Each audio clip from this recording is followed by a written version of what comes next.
Hey guys, just wanted to do a quick demo and walkthrough of my pencil programmable linear array.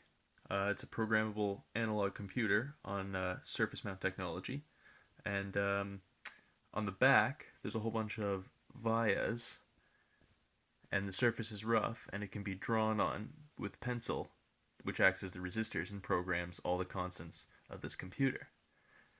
So I've got one of them hooked up here, running a relatively simple task.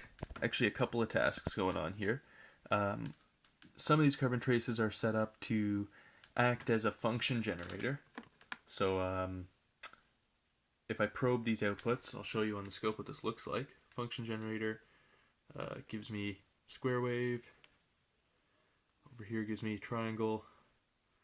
Over here gives me sine wave. I can configure this to arbitrary amplitude and frequency, as long as the amplitude stays within the saturating range of the op amps.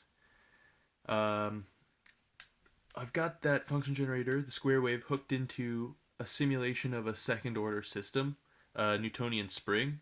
So if I measure that position, here's a Newtonian spring being simulated, being driven by that square wave. So this is a neat little physics problem that we're simulating.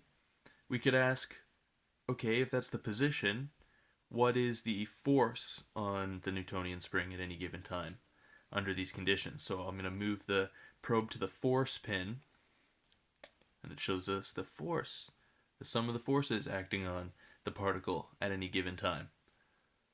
I could also ask the question, well, what are the speeds of the given particle? And I got a function giving me that here too.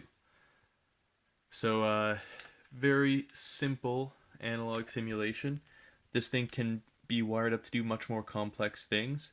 In general, I leave the function generator on the board and test other things that I have set up using that function generator. So you know, it's pretty handy.